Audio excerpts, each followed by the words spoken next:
Today we will basically discuss about the three-phase full wave bridge rectifier. In the last topic we discuss about three-phase half wave rectifier जिसको हम star rectifier भी कहते हैं. उस rectifier की एक चीज़ है कि आप हमेशा उसमें three phase 4 wire connection use कर सकते हैं और हमने वहाँ पे उसमें यूज़ किया था. इंटरेस्टिंगली वहाँ पे आपके पास हर फेज के लिए एक डायोड आपने यूज़ किया था और वो जो डायोड आपने यूज़ किया था उसमें से कौन सा डायोड चलेगा, 3 डायोड थे उसके अंदर और उसमें से कौन सा डायोड चलेगा बेसिकली उस पर डिपेंड करता था कि कौन सा फेज सबसे हाईएस्ट है. आज जो हम बेसिकली उसकी वेरिएशन देखेंगे और उसको हम कहते हैं three phase full wave bridge rectifier. Here हम जो है वो थ्री फेज 3 वायर कनेक्शंस भी यूज़ कर सकते हैं. Three phase 3 wire connections use करेंगे, ठीक है.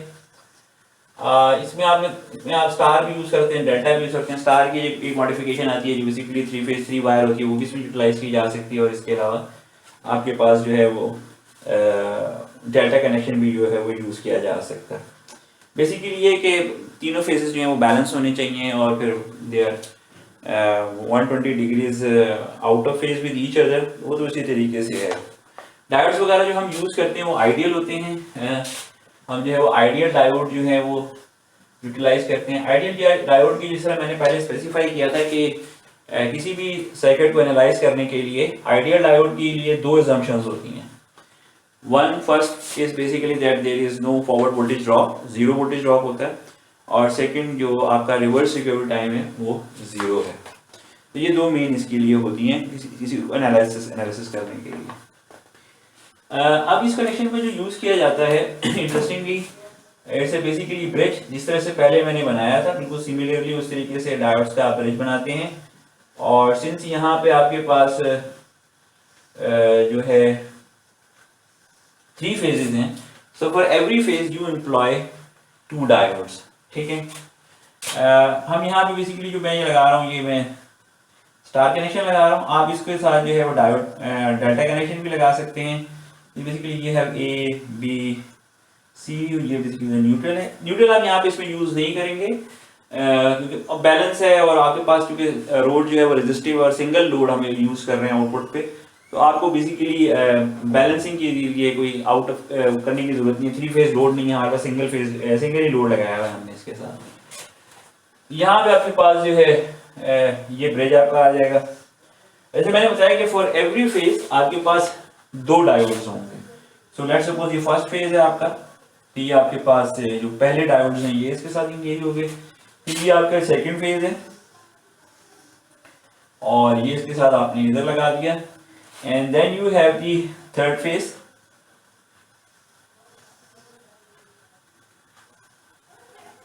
ये यहाँ पे लगा दिया, तो ये आ गया आपके पास ए बी और सी फेज आ गया, ठीक है. डायोड्स में जो हम वैल्यूज दे रहे हैं ये हमारा डायोड D1 है, this is D3, this is D5 और सिमिलरली हमारे पास यहाँ पे D2 है, D6 है एंड देन D4. और जो हमारा लोड है वो हम यहाँ पे रेजिस्टिव लोड एम्प्लॉय करेंगे. That's very easy to basically analyse, उसलिए हम यहाँ पे करेंगे. प्लस माइनस हमारे पास यहाँ पे आउटपुट वोल्टेज है V0 है, ये हमारे यहाँ पे output voltage. So this is basically the 3 phase full wave bridge rectifier. और हम देखें कि हर फेज है उसके लिए आपके पास 2 डायोड्स हैं. तो देखें फेज ए पे आपने D1 D4 लगाया हुआ है, फेज बी पे D3 D6 है, फेज सी पे आपके पास D5 D2 है. ये डायोड्स की कॉम्बिनेशन है for each and every phase, ठीक है. इंटरेस्टिंगली यहाँ पे क्या टेक्निक यूज होगी या किस तरीके से हम इसको एनालाइज करते हैं, that's going to be very interesting. और वो बेसिकली डिपेंड करता है, we will define some basic rules जिसकी वजह से हम इसको डिफाइन करेंगे और we will see कि वो किस तरीके से किया जाता है. पहली बात तो ये कि आपको किसी भी फेज के लिए आपको कंप्लीट पाथ चाहिए होगा कि आप जो है वो you will start from some phase and you will end at some value. तो अब आपके पास जो सबसे पहली चीज़ है कि you have to find loops जिस पे सब सारे जो है सिग्नल कंप्लीट हो रहे हो. तो लूप्स क्या होंगे, यानी कि आप for example if you start from this point, आप एंड से स्टार्ट करते हैं तो पूरा सर्किट घूमने के बाद आपको एंड पे ही वापस आना है. This is the first rule जो आपको समझना पड़ेगा. फर्स्ट रूल ये है, केवीएल आपने लगाना है और लूप जो होगा वो आपने फाइंड आउट करने, लूप्स फाइंड आउट करने हैं। अब वो कौन कौन से एरियाज हैं जो इसमें नजर आते हैं। इस लूप को फाइंड आउट करने के लिए जो लूपिंग की कंडीशन है, इसके लिए इंपॉर्टेंट जो है वो दो चीजें हैं। किसी भी वक्त eight any instant, first eight any instant, eight any instant जो ओवर जो टॉप रो है, ये जो आपकी टॉप रो है जिसके अंदर D1 D3 D5, जो टॉप रो है, टॉप रो, और टॉप रो में आपके पास कौन कौन से डायोड्स हैं, D1 D3 D5। At any instant in the top row D1 D3 D5 only one diode will conduct। ये फर्स्ट रूल है, only one diode will conduct in the top row। ठीक है, अब वो कौन सा डायोड होगा, ठीक है, ये सवाल होगा। तो ऑब्वियसली वो डायोड होगा जिसका जो आपका जो एनोड है वो कनेक्टेड होगा हाईएस्ट पोटेंशियल पे, सबसे जो कनेक्टेड होगा हाईएस्ट पोटेंशियल पे, उससे उसके ऊपर कंडक्ट करेगा। सेकंड, ये जो लूप्स की जो कंडीशन है, इसी के बाद सेकंड जो होगा at any instant again in the bottom row, bottom row, और बॉटम रो में क्या क्या है आपके पास, D4, ऐसा D2 D4 D6, D2 D4 and D6, only one diode will conduct, only one diode will conduct। अब सवाल ये है कि वो कौन सा डायोड होगा जो कंडक्ट करेगा इनमें से, यानी अगर आपके पास ये तीनों डायोड्स हैं तो इनमें से कौन सा डायोड है जो कंडक्ट करेगा। So obviously this one here आपके पास वो डायोड होगा जो जिसका सबसे नेगेटिव पोटेंशियल होगा, सबसे ज्यादा नेगेटिव पोटेंशियल होगा, वो डायोड इसके ऊपर कंडक्ट करेगा। ठीक है ना, तो यानी आपको ये जो है यहाँ पे आपके पास जो है ये 6 जो डायोड्स हैं जिनको हमने कैटेगराइज कर दिया दो रोज में, एक टॉप रो करा दिया और एक हम बॉटम रो करा दिया। इसमें से कौन से डायोड्स कंडक्ट करेंगे, पहले वाले के लिए कहा है कि जो मोस्ट पॉजिटिव होगा, मोस्ट पॉजिटिव, जौन सा भी फेज मोस्ट पॉजिटिव होगा उसका डायोड कंडक्ट करेगा। और यहाँ पे हमने क्या है, कौन सा डायोड करेगा, जिसका मोस्ट नेगेटिव होगा। तो अगर हम देखें तो ये जो ऊपर वाली रो है इसके तमाम के एनोड्स जो हैं वो कनेक्टेड हैं तीनों फेजेस के साथ। इसी तरह जो हम बॉटम रो है उसके तमाम के कैथोड्स कनेक्टेड हैं तीनों फेजेस के साथ। अब कौन सा फेज जो है वो करेगा, इसी ये जो हमने दो रूल्स लगाए हैं, लूप कंप्लीट करने के लिए किसी भी वक्त एक रो के दोनों डायोड्स नहीं चल सकते। देखिए ना, अगर मैं यहां से आता हूं D1 और यहां से यहां आता हूं तो ये वाला डायोड कभी भी कंडक्ट नहीं कर सकता क्योंकि मेरा लूप कंप्लीट नहीं होगा। क्योंकि मुझे क्या करना है, मुझे वापस इस पॉइंट पे आना है। If I start from this point I must return to this point, this is called a loop. Loop क्या होता है, क्लोज पाथ। इस पे आप यहां से शुरू करें, वापस मुड़ा के वहीं आ जाए। सो अगर मैं यहां से शुरू करूं, जाऊं इधर जाऊं और रजिस्टर के थ्रू पास करूं और फिर यहां आऊं तो मैं D4 से वापस नहीं आ सकता क्योंकि D4 से मैं इस पॉइंट पर आ जाऊंगा, ये लूप नहीं कंप्लीट होगा ये, क्योंकि मुझे वापस जाना है। So I must basically go either to this value, या तो मैं इस ब्रांच में जाऊं और यहां से वापस जाऊं, या फिर मैं इस ब्रांच में जाऊं और यहां से वापस जाऊं। तो साइमल्टेनियसली किसी भी वक्त जो है एक ब्रांच के दोनों डायोड्स एक साथ में चलेंगे। जैसे मिसाल के तौर पे D1 और D4 they can not conduct simultaneously. ठीक है, D1 D4 एक साथ नहीं चल सकते। इसी तरह D3 D6 एक साथ नहीं चल सकते, D5 D2 एक साथ नहीं चल सकते। तो ये इसकी जो है ये बड़ी इंपॉर्टेंट है। अब आउटपुट वोल्टेज जो यहाँ पे आपके पास अपेयर कर रही है वो क्या होगी, सबसे इंपॉर्टेंट ये चीज है कि जी आउटपुट वैल्यू जो होगी वो क्या होगी, जो आउटपुट वोल्टेज आ रही है वो क्या चीज है। दैट्स वेरी इंटरेस्टिंग, क्योंकि जो हमने पहले वाले केस में देखा था जो आउटपुट वोल्टेज थी वो एक फेज वोल्टेज होती थी, and it's between the phase and the neutral, यानी लाइन एंड न्यूट्रल होती है तो उसको हम फेज वोल्टेज कहते हैं। लेकिन इंटरेस्टिंगली यहाँ पे जो आउटपुट होगी वो लाइन टू लाइन वोल्टेज होगी। यानी ऑब्वियसली अगर आप इधर से कर रहे हैं कनेक्ट, ए से कर रहे हैं, तो हमें तो पता है कि ए से आपको वापस नहीं आ सकता, तो क्या होगा, हमेशा बी या सी में से कोई सिलेक्ट होगा। तो ये ए बी हो सकती है, ए सी हो सकती है। अगर हम बी से कनेक्ट कर रहे हैं तो कौन कौन सी हो सकती है, बी ए हो सकती है, बी सी हो सकती है, सी से हम देख रहे हैं तो सी ए हो सकती है, सी बी हो सकती है। तो हमारे पास जो वोल्टेजेस हैं लाइन टू लाइन वो आउटपुट पे अपीयर करेंगे। तो सर ये चौथा जो आपका फोर्थ पॉइंट है, line to line voltages will appear, line to line voltages, और वो कौन कौन सी हैं, V A B, V B A C, ठीक है, V B C, V B A, V C A and V C B, ये आउटपुट पे आपके पास अपीयर करेंगी, ठीक है। ये इनमें से कोई सी एक वैल्यू, कौन सी वैल्यू होगी, जो सबसे हाईएस्ट होगी, जिनमें ऑब्वियसली सबसे डिफरेंस सबसे ज्यादा होगा, वो सबसे हाईएस्ट होगी उस टाइम पे। डिफरेंस किस तरह ज्यादा होगा कि आपके पास इस लाइन पे लेट्स सपोज अगर सबसे मोस्ट पॉजिटिव है, तो इन दोनों में से जिस लाइन पे ज्यादा नेगेटिव होगा वो लाइन एक्टिव हो जाएगी, और उसके नतीजे में यहाँ पे आपके पास जो वोल्टेज आएगी या तो वी ए बी आ रही होगी या वी ए सी आ रही होगी, जो आउटपुट पे अपीयर करेगी। मैं ग्राफिकली आपको एक्सप्लेनेशन भी सारी की सारी दूंगा। तो इसका मतलब क्या, क्या हमारे पास जो है लाइन टू लाइन वोल्टेजेस के 6 कॉम्बिनेशन है। वी हैव 6 कॉम्बिनेशन जो पॉसिबल है लाइन टू लाइन, जो हमारी आउटपुट पे अपीयर करेंगे, ठीक है। ये हमारे पास जो है 6 कॉम्बिनेशन है, और इफ दे आर 6 तो हमें पता ही है कि जो आपके पास जो ओवरऑल टोटल जो आपके पास होता है वो 360 डिग्री होता है। 3 फेज में आपके पास 360 डिग्री होता है। तो सिंस यू हैव 6 कॉम्बिनेशन, तो we can divide by 360 by 6 and we will get 60 degree. तो इसका मतलब ये कि इन जो 6 वोल्टेजेस हैं for each and every 60 degree, इनमें से एक होगी आउटपुट के ऊपर। वो 60 डिग्री के लिए एक होगी, फिर नेगेटिव 60 डिग्री के लिए एक होगी। तो जो टाइम इंटरवल है, जो टाइम इंटरवल हम निकालेंगे वो इसके लिए क्या होगा, वो 60 डिग्री होगा। अभी हम देखेंगे कि टाइम इंटरवल कैसे है और सीक्वेंस क्या है, कौन सी पहले आएगी, फिर दूसरे नंबर पे आएगी, फिर तीसरे पे, फिर चौथे नंबर पे आएगी। अब इन तमाम का जो कॉन्सिक्वेंस है, यानी ये जो 6 टाइम इंटरवल्स का जो कॉन्सिक्वेंस है, इसका जो सबसे लास्ट कॉन्सिक्वेंस है वो क्या है कि ये इन तमाम वैल्यू की वजह से क्या होगा, ऑब्वियसली वो ये होगा कि जो हमारे पास आउटपुट वोल्टेज है, आउटपुट वोल्टेज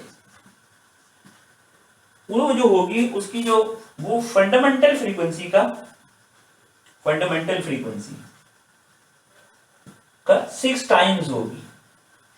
तो फंडामेंटल फ्रीक्वेंसी क्या है, जो हमारी सप्लाई वोल्टेज की फ्रीक्वेंसी है। सप्लाई वोल्टेज ऑब्वियसली 50 हर्ट्ज पे चल रही है, 60 हर्ट्ज पे चल रही है।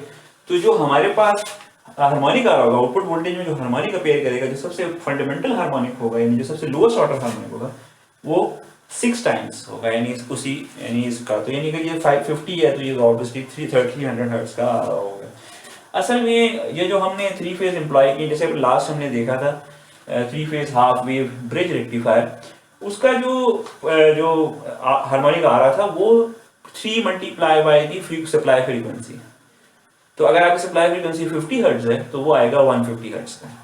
यहाँ पे सप्लाई फ्रीक्वेंसी 50 हर्ट्ज है तो यहाँ पे आएगा 300 हर्ट्ज का। तो इसका मतलब ये कि जो हमारा हार्मोनिक्स आ रहे हैं, जो सबसे वाइटल हार्मोनिक, जो पहला हार्मोनिक आ रहा है, जो बड़ा होता है सबसे मैग्नीट्यूड में, वो हमने 150 हर्ट्ज से 300 हर्ट्ज पे शिफ्ट कर दिया। और ये बड़ी इंपॉर्टेंट चीज़ होती है परफॉर्मेंस ऑफ रेक्टिफायर के पॉइंट ऑफ व्यू से, इसलिए कि जैसे जैसे आपकी ये वाली फ्रीक्वेंसी जो है ये आगे शिफ्ट होती जाती है, वैसे वैसे जो आप फिल्टर यूज कर रहे होते हैं उसका साइज रिड्यूस होता जाता है।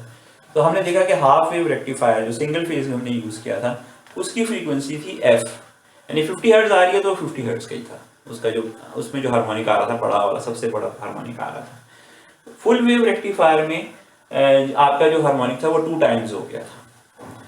3 फेज हाफ वेव रेक्टिफायर में वो 3 टाइम्स हो गया।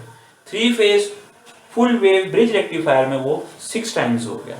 तो जैसे जैसे उसके वो रेक्टिफायर जो आपका जो आउटपुट पे जो हार्मोनिक है वो आगे शिफ्ट होता जा रहा है, आपके जो फिल्टर की कंपोनेंट्स की साइज की रिक्वायरमेंट है वो छोटी होती जा रही है। तो दिस इज वेरी इंटरेस्टिंग और ये बड़ा यूजफुल है नॉइज फिल्टरिंग में, इसका बड़ा इंटरेस्टिंग होता है। अब हम देखना ये चाहेंगे कि भाई किस तरीके से आउटपुट वोल्टेज अपीयर करिए, क्या सीक्वेंस होगा। एक बात तो हमें पता लग गई कि हमारे पास जो है D1 D4 साथ नहीं चल सकते, D3 D6 साथ नहीं चल सकते और D5 D2 साथ नहीं चल सकते। तो कौन से ऐसे सीक्वेंसेस हैं जो ऑपरेट करेंगे और चलेंगे, तो वो सीक्वेंसेस हम देख लेते हैं। तो हमारे पास जो सीक्वेंसेस इसमें अपीयर करते हैं, जो इसके अंदर हम चलेंगे, वो क्या क्या है। सो हमारे पास है एक सीक्वेंस है D6 D1 का सीक्वेंस है, ये चलेगा, यानी हम ये आपका था ये और इसके साथ ये, तो आप ये क्या कर रहे हैं, ये VAB होगा। नेक्स्ट जो है हमारे पास सीक्वेंस में है वो है D1 D2, यानी आपका ये डायोड होगा और इसके साथ ये वाला डायोड होगा, तो यहाँ से ये चलेगा और ये क्या होगा VAC। ठीक है, पहला वाला क्या था D1 और D6, तो VAB था, ये VAB थी, आउटपुट पे आएगी। D1 D2 तो ये आएगी VAC। इसी तरह हमारे पास जो थर्ड सीक्वेंस है वो क्या है D2 एंड D3।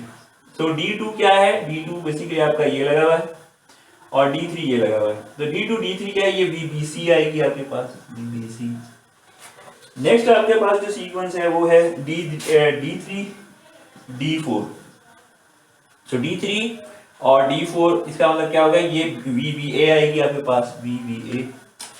नेक्स्ट उसके बाद जो है आपके पास D4 और D5। सो अगर ये आपके पास D4 है और D5 है तो VCA आएगी आपके पास आउटपुट पे। और लास्ट जो आपके पास सीक्वेंस है वो D5 और D6। तो ये D5 इधर है और D6 ये है, तो ये आपके पास यहाँ से ये सीक्वेंस चलेगा, तो ये CB, सो VCB। ये हमारे पास वो कॉम्बिनेशन है जो यूज करते हैं। अब हमें सिर्फ इसमें ये फाइंड आउट करना है कि ये किस तरतीब से आएंगे। तो एक तो हमें पता लगे कि टाइम इंटरवल जो होगा वो अराउंड 60 डिग्री होगा, हर 60 डिग्री के बाद ये कॉम्बिनेशन चेंज हो रहा होगा। एक कॉम्बिनेशन जो है वो 60 डिग्री रहेगा, जैसे बोले अगर ये 60 डिग्री रहे तो नेक्स्ट 60 डिग्री ये रहेगा, उससे नेक्स्ट ये रहेगा, उससे ये, फिर ये और फिर ये।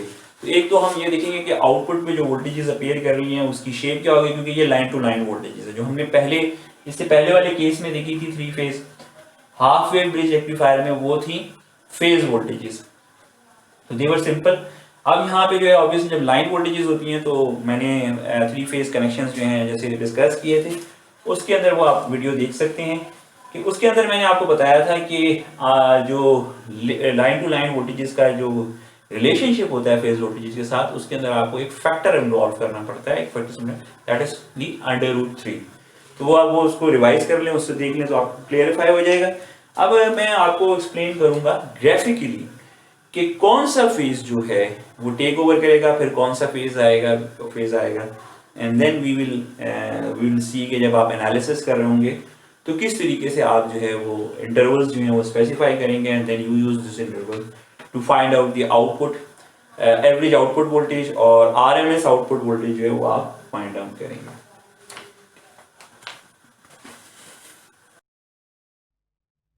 Okay, now I will try to explain you the graphically explain करूँगा किस तरीके से आप different line to line voltages find out करेंगे and then those different line to line voltages would be used to find out the output voltage। ठीक है, मैंने आपको बताया था जैसे कि प्रीवियसली जो हमने डिस्कशंस की थी उसके अंदर हमने फेज वोल्टेजेस कंसिडर की थी। Phase voltages are a bit different, वो जैसे सिंपली आप किसी भी लाइन और न्यूट्रल के दरमियान फेज वोल्टेज निकाल रहे होते हैं अगर आप स्टार कनेक्शन की बात करें, लेकिन अगर आप लाइन टू लाइन निकाल रहे हैं तो आप एक लाइन और दूसरी लाइन के दरमियान निकालते हो, तो बिटवीन टू फेजेस आप निकाल रहे होंगे वोल्टेजेस। जिस तरह मैंने पहले एक्सप्लेन किया था कि जो आपके पास टॉप रो है, टॉप रो में उस फेज से कनेक्टेड होगी जो उस वक्त सबसे हाईएस्ट पोटेंशियल पे होगा, पॉजिटिव पोटेंशियल पे, और जो बॉटम रो है उसके अंदर वो वाला डायोड सिलेक्ट होगा जो सबसे नेगेटिव पोटेंशियल पे होगा या मोस्ट नेगेटिव होगा फेज उस वक्त, उस वो कनेक्ट होते, ये दोनों कनेक्ट हो जाएंगे फेज। तो आपको मैंने जैसे पहले एक्सप्लेन किया था कि एट ए टाइम एक ही फेज के दोनों डायोड्स नहीं कनेक्ट हो सकते, अगर फेज एक पे जैसे D1 और D4 लगा हुआ है तो वो दोनों एक साथ नहीं वर्क कर सकते। इसी तरीके से फेज बी पे जो है D3 और D6 लगा हुआ है तो वो एक साथ वर्क नहीं कर सकते सिंपली। इसी तरीके से जो फेज सी है उसके ऊपर D5 और D2 लगा हुआ है तो वो एक साथ ऑपरेट नहीं कर सकते।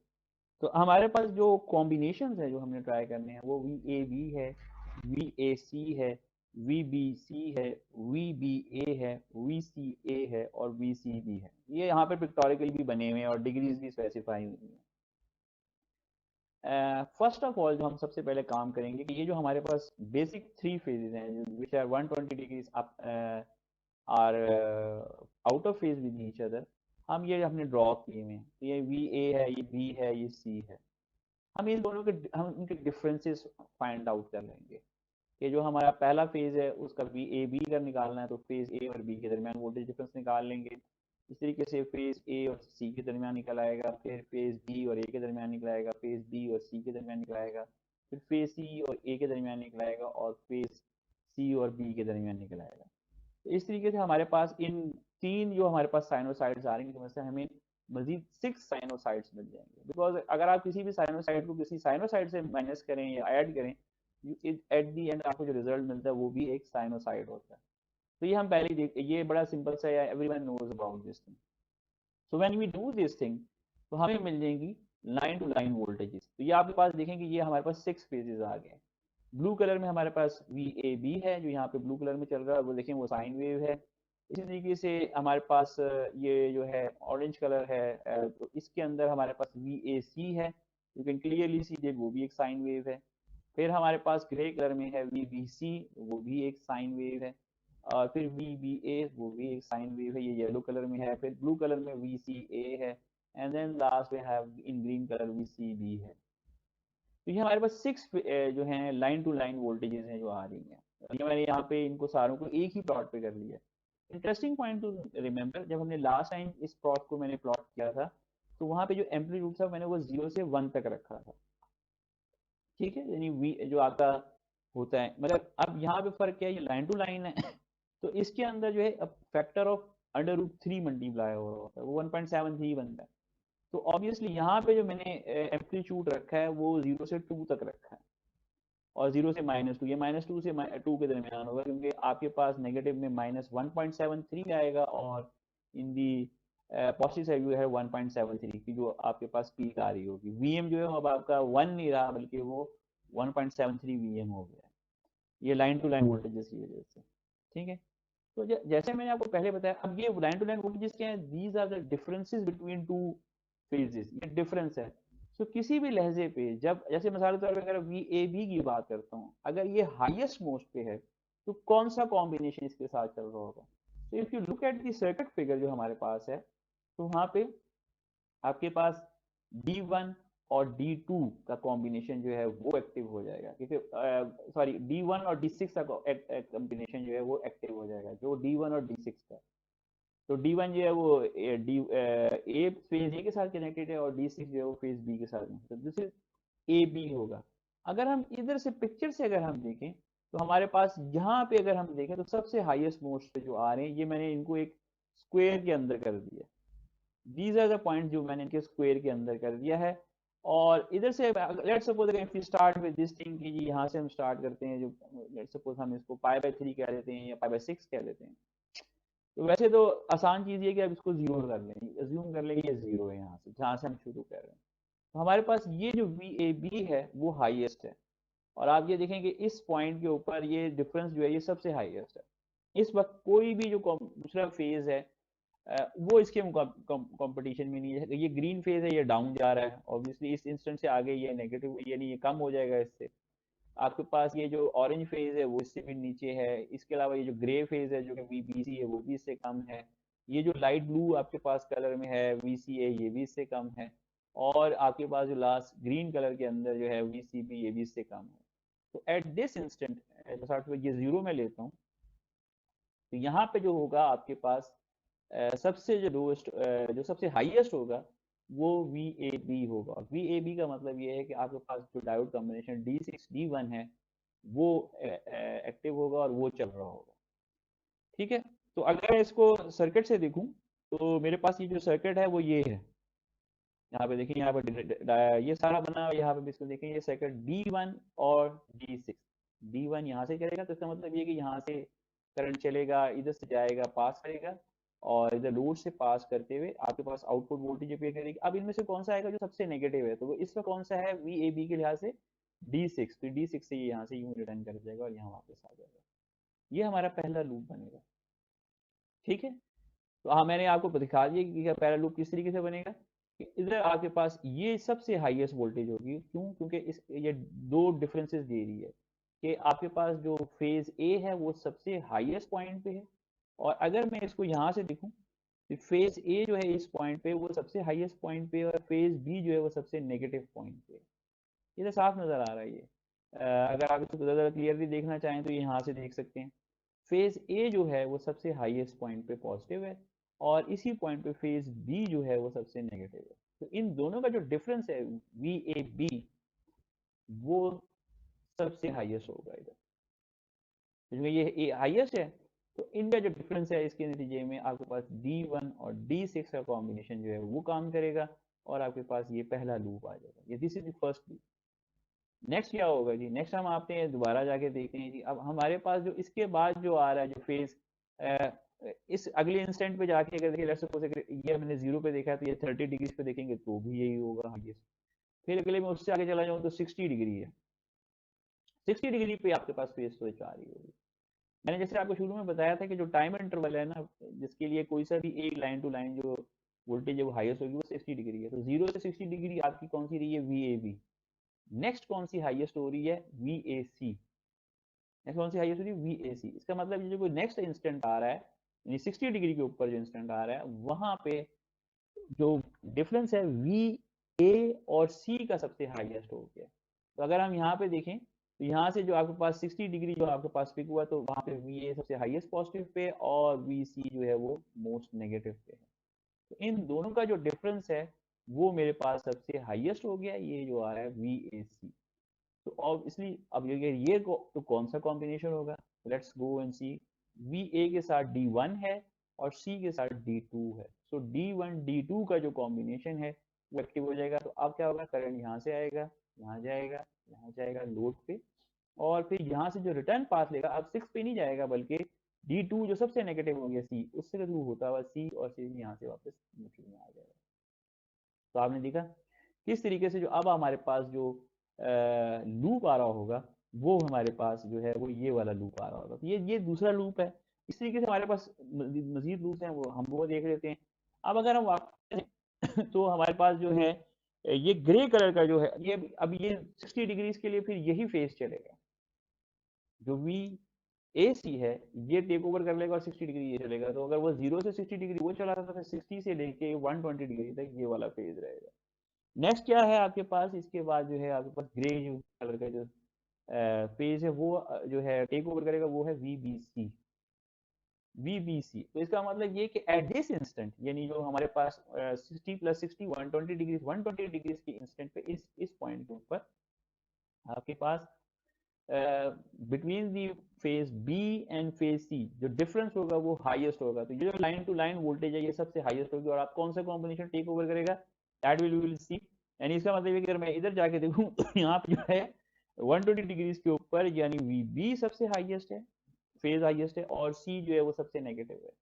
तो V B C will basically take over और जब टेक ओवर करेगा तो अगर मैं यहाँ से देखूं तो मेरे पास क्या होगा, वी बी यानी इसके पास D3 यानी आपका D3 कॉम्बिनेशन होगा और सी D2। सो D3 और D2 का कॉम्बिनेशन चलेगा। Now let me highlight the path जो लूप जो ये लेगा वो देखते हैं। यहाँ से आपका करंट चलेगा, यहाँ जाएगा and then it will take ये आपका टर्न ऑन करेगा, D3 ऑन करेगा, फिर लोड से पास करेगा और फिर वापसी पे DC सी फेज देगा, D2 से पास करता हुआ वापस यहाँ C and then it returns to the neutral. ये हमारे पास थर्ड लूप है। ठीक है, ऑब्वियसली लूप टू लूप ये तकरीबन 6 लूप बनते हैं। तो मैंने 3 आपको स्पेसिफाई कर दिए हैं, other things you can see. तो अगला जो इससे कॉम्बिनेशन है उसमें क्या होगा वो भी देख लेते हैं। तो हमारे पास जो अगला कॉम्बिनेशन है वो है VBA। तो VBA का मतलब ये है कि D3 और D4 का कॉम्बिनेशन वर्क करेगा। तो यानी आपके पास जो है यहाँ से जाएगा पेज, यहाँ यहाँ पे पॉजिटिव है तो ये डायोड ओवरटेक ओवर करेगा, लो से पास करेगा और फिर यहाँ से होता हुआ D4 से वापस जो हो जाएगा ये वापस चला जाएगा। तो ये नेक्स्ट जो है आपका VBA आ जाएगा। इससे अगला जो है VCA। VCA पे आपके पास कौन सा होगा, D5 और D4। यानी देखा एक डायोड जो है वो टॉप रो से होता है और दूसरा डायोड जो है वो बॉटम रो से होता है। टॉप रो से वो डायोड होता है जिसका फेज मोस्ट पॉजिटिव होता है और बॉटम रो से वो डायोड होता है जिसका फेज मोस्ट नेगेटिव होता है। तो ये इट विल कीप ऑन और इस तरीके से ये कॉम्बिनेशन बनेगा। मैंने इसको ड्रॉ कर दिया है। तो आप देखेंगे जो आपकी आउटपुट वोल्टेज आई होगी वो एग्जैक्टली इस शेप की आ रही होगी। ये 6 आपके पास पल्सेस आएंगी या रिपल्स आएंगी इन 0 to 360 degrees, and it means that each and every interval जो होगा वो 60 डिग्री का इंटरवल होगा। That's why it in 360 degrees you will and up with 60 degree. तो आई होप सो कि मैंने ग्राफिकली ये चीज़ हाईलाइट कर दी कि सिर्फ डिफरेंस आपने ये रखना है कि जो लास्ट सर्किट था उसके अंदर आपने फेज वोल्टेजेस दी, 3 वोल्टेजेस थी, और वो सिंपल होता है कि आप जो है सिंपली इस फेजर्स की मदद से ही निकाल लेते हैं कौन सा हाईएस्ट है और एट दैट टाइम कौन सा जो है, और वो ऑब्वियसली सेकंड तो आपका होता ही न्यूट्रल है, तो जो सबसे हाईएस्ट हो रहा है वो आउटपुट पे चला जाता है। लेकिन यहाँ पे इस सर्किट के अंदर ऐसा नहीं है। यहाँ पे आपको सबसे पहले लाइन टू लाइन वोल्टेजेस निकालनी है, और फिर उन लाइन टू लाइन वोल्टेजेस में किसी भी इंस्टेंट पे सबसे हाईएस्ट कौन सी वोल्टेज है that will take over and it will ultimately convert line to line voltage. अब इसमें जो इंटरेस्टिंग बात ये है कि आपके पास एक जो एंड होगा वो सबसे मोस्ट पॉजिटिव होगा, और जो दूसरा एंड होगा वो मोस्ट नेगेटिव होगा। मोस्ट पॉजिटिव जो होगा वो टॉप रो से कनेक्ट करेगा, टॉप रो के किसी डायोड के साथ जो है वो कनेक्ट करेगा, और जो मोस्ट नेगेटिव होगा वो जो बॉटम रो का जो आपका डायोड है उसके साथ कनेक्ट करेगा। So I hope so. I have clearly highlighted this thing. So now we can basically move on to the next phase, जहाँ पे मैं आपको इसके जो intervals हैं वो specify कर दूंगा, और with the help of those intervals you can clearly solve about the output voltages, average output voltage and the RMS output voltage. Now we will discuss about the average voltage जो हमारे पास वो हम calculate करेंगे, और दी RMS voltage calculate करेंगे। सो ये Vm is the peak voltage, जो एक फेज वोल्टेज की Vm जो है ये पीक वोल्टेज है। तो फॉर इंस्टेंटेनियस फेज वोल्टेजेस, जो हम फेज वोल्टेजेस लिखते हैं वो हम निकाल सकते हैं basically Va of n is equal to Vm sine of omega T, फिर Vn is equal to sine of Vm is equal to sine of omega t minus 120 degrees. Vc of n is equal to Vm sine of omega t minus 240 degrees. ठीक है, ये तो हमारे पास जो phase voltages आ रही हैं वो है। नेक्स्ट जो आपके पास जो हम निकालते हैं लाइन वोल्टेजेस, तो लाइन वोल्टेजेस लीड कर रही होती है फेज वोल्टेजेस को by 30 degrees. So line to line voltages lead phase voltage by 30 degrees. So we may write VAB और √3 का फैक्टर भी ऐड हो जाता है, Vm sin of omega t plus 30 degrees, और यही हमने यहाँ पे लिखेंगे VB और naught is equal to √3 Vm sin of omega t minus 90 degrees. ये है VAB है, this is VBC, and similarly we have VCA is equal to √3 Vm sin of omega t minus 210 degrees। तो ये हमारे पास जो है जो लाइन टू लाइन वोल्टेजेस हैं they are leading by 30 degrees the phase voltages. इन्हीं को यूज करते हुए अब हम निकाल लेंगे V naught average, and which will given by this formula is given as V DC is equal to 2 over 2 pi by 6 0 to pi by 6 under root 3 Vm sin Vm cos of omega t by d of omega। इसके question को solve कर लेंगे to get the result, और इसी तरीके से similarly Vrms is equal to, इसके अंदर हम पूरा RMS का फॉर्मूला लिखेंगे 2 pi by 6 0 to pi by 6 under root 3 Vm square cos of square omega t by d of omega। So that's it, that completes the our overall जो है हमारा analysis है उसे कंप्लीट करता है, और अब जो है इससे बाद आप जो है ऐसे परफॉर्मेंस पैरामीटर्स फाइंड आउट कर सकते हैं और इसको सॉल्व कर सकते हैं। So that's it, thank you.